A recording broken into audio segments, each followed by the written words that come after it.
Right now, everybody wants to know, all of these different Republican congresspeople, do they think what Trump did vis-a-vis Ukraine, is it appropriate? And so MoveOn.org is doing a great job of stalking the halls of Congress and trying to ask them that question. But they should be careful because these congresspeople are basically ferocious beasts, as you'll see. Congressman, it's a simple yes or no question. The best way to do these is it okay? Things is we talk to our press secretary. There you go. Is it an acceptable thing to ask foreign governments to interfere in our elections? Just asking the same question over and over again is not going to get you guys anywhere.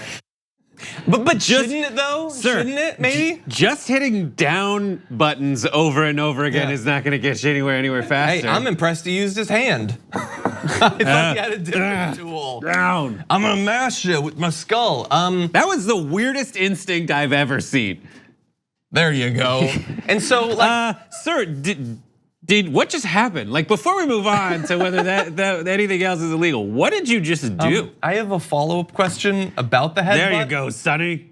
So I've read, and supposedly he's a kooky politician, you know? He does fun stuff, like he headbutts reporters. I believe it. And that's funny, but what about the Ukraine thing though? Like, do you really think that was appropriate? Like, yeah, sure, you can like tickle me or whatever. You can do whatever weird thing you want to do, Grandpa. But I also would like to know about the treason.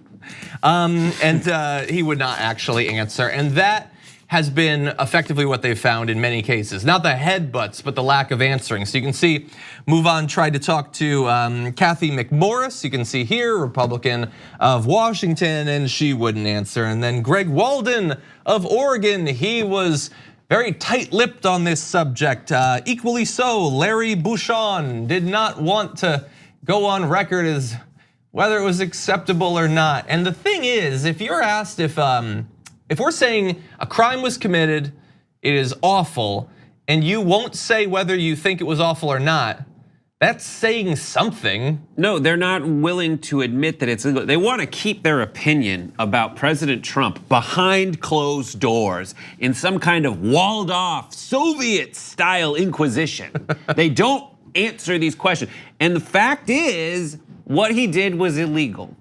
Which part of what he did? Many parts of what he did. When he asked for a thing of value from a foreign government saying anything, he said Biden, that was illegal.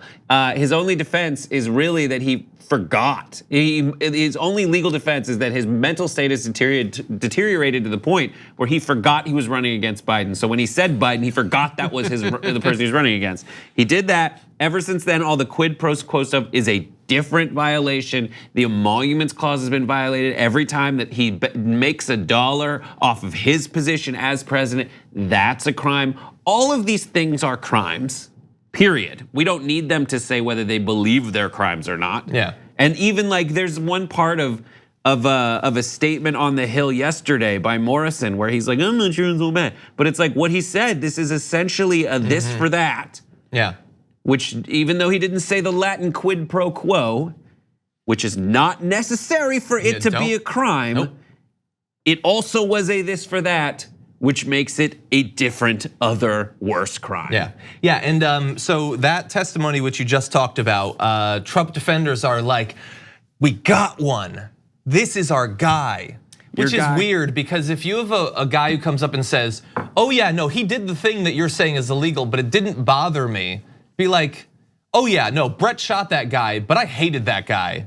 That's not a defense of Brett, really. Sorry, you don't think it was that big a deal, but I don't care. You just described a crime. Exactly. It's actually terrifying the way you are as a person at that point. Yeah. That you don't think it's that bad that you would hold taxpayer money ransom for something that benefits you and you alone. Yeah. Like that is wrong. That's swampy behavior. And Tim Morrison admitting that a crime was committed but not thinking that it matters is a less effective defense of Donald Trump than just headbutting the camera, which I didn't think was possible. Thank you for watching this clip from the Damage Report. For more content from the show and access to TYT Network members only exclusives, go to tyt.com/Brooke. Wait, no, it's tyt.com/John. Go to tyt.com/John to sign up.